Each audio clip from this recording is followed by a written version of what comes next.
მინიმუმამდე დაყვანილი პოლიტიკური კონტაქტები ოცნებასთან და პრიორიტეტად გამოცხადებული სამოქალაქო საზოგადოების მხარდაჭერა. სულ ცოტა ხნის წინ ევროსკოპი ევროკომისიის სპიკერს ანიტა ჰიპერს ელაპარაკა. ბრიუსელის პოზიცია უცვლელია, რაც ჰიპერმა ერთ წინადადებაში ასე გამოხატა ევროკავშირის ღირებულებები მოლაპარაკებებს არ ექვემდებარება. ევროკომისია ოცნებას დეზინფორმაციის გავრცელებისა და თავდასხმებში ამხელს, ამასთან ხაზს უსვამს ივანიშვილის გუნდის იმ ნაბიჯებს, რაც საქართველოს კიდევ უფრო აშორებს ევროკავშირისგან. ყველა ბერკეტი მაგიდაზეა. უთხრამან ჟურნალისტს მას ცოტა ხნის წინ ელაპარაკა თამარ მუცუბიძე. ჩვენი კოლეგა გვიერთდება პირდაპირ ეთერში. თამარ, გისმენთ, რა იყო შენი კითხვები, რა პასუხები მიიღე? მოგესალმებით, როგორც იცით, აღდგომამდე ერთობლივი განცხადება გამოაქვეყნეს ორმა ევროკომისარმა საგარეო და უსაფრთხოების საკითხებში კაია კალასმა და გაფართოების საკითხებში მარტა კოსმა, რომელიც ეხებოდა იმ ახალ რეპრესიულ კანონმდებლობას და ცვლილებებს კანონმდებლებში, რაც ქართულმა ოცნებამ მიიღო და ამის შემდეგ საინტერესო იყო მეტი დეტალის გაგება, როგორ აპირებს ევროკავშირი და აპირებს თუ არა აი ამ გრანტების კანონმდებლობასთან დაკავშირებით გააგრძელოს არასამთავრობოების და დამოუკიდებელი მედიის დახმარება და ასევე რა თქმა უნდა ჩემთვის ძალიან საინტერესო იყო შეკითხვა უვიზო მიმოსვლასთან დაკავშირებით, რადგანაც ბოლო კვირას ჩვენ ხედავთ, რომ ქართული ოცნების წარმომადგენლები ერთგვარად ამ თემასთან დაკავშირებით არასწორ ინფორმაციას ავრცელებენ და ამბობენ, რომ თითქოს რაღაცნაირად არჩევანი უნდა გააკეთოს საქართველოს მოსახლეობამ უვიზო მიმოსვლასა თუ ქვეყნის ტერიტორიულ მთლიანობასა და სუვერენიტეტს შორის. ანიტა ჰიპერი, რომელიც არის ევროკომისიის სპიკერი, აი ძალიან მკაცრად და მკაფიოდ პასუხობს, რომ საქართველოს ხელისუფლება თავხედურად ავრცელებს დეზინფორმაციას და თავს ესხმის ევროკავშირს და ევროკავშირის ღირებულებებს და როგორც აღნიშნეთ, მან ასევე პასუხი გამცა შეკითხვაზე ახალ კანონმდებლობასთან დაკავშირებით. მთავარი გზავნილი ევროკავშირისგან ასეთია, რომ ორგანიზაცია აგრძელებს საქართველოს მოსახლეობის, ასევე არასამთავრობოების და როგორც მან თქვა, პოლიტიკური ოპოზიციის მხარდაჭერას თავისუფლების, ევროპული ღირებულების ბრძოლასთან დაკავშირებით. შეგვიძლია მოვისმინოთ სხვათა შორის საკმაოდ ვრცელი მისი განმარტება. First of all, the most important one. პირველ რიგში მნიშვნელოვანია ის, რომ ევროკავშირი დგას ქართველი ხალხის გვერდით და მთლიანად სოლიდარულია.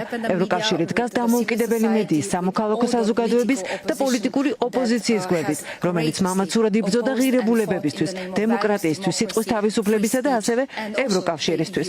ასე რომ ჩვენ ვდგავართ ქართველი ხალხის გვერდით.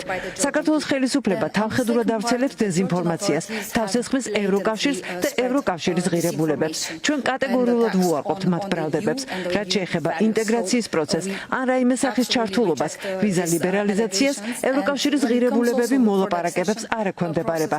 ჩვენ დავწიეთ პოლიტიკური კონტაქტები საქართველოს ხელისუფლებასთან, მაგრამ დავაჩქარეთ მხარდაჭერა სამოქალაქო საზოგადოებისა და დამოუკიდებელი მედიის მიმართ. გამოვყავით 15 მილიონი სამოქალაქო საზოგადოებისთვის მიმდინარე და დაგეგმილ დახმარებასთან ერთად. ახალ კანონებთან დაკავშირებით ჩვენი პოზიცია არის მკაფიო, თუ რას ველოდებით კანდიდატი ქვეყნებისგან. ხელისუფლებამ უნდა აირიდოს ისეთი კანონების მიღება, რომლებიც ეწინააღმდეგება ევროკავშირის ღირებულებებს. ეს უფრო აშორებს საქართველოს ევროკავშირის გზას. რა თქმა უნდა, ევროკავშირი განიხილავს ჩართულობის ყველა ბერკეტს და ყველა ვარიანტი მაგიდაზეა.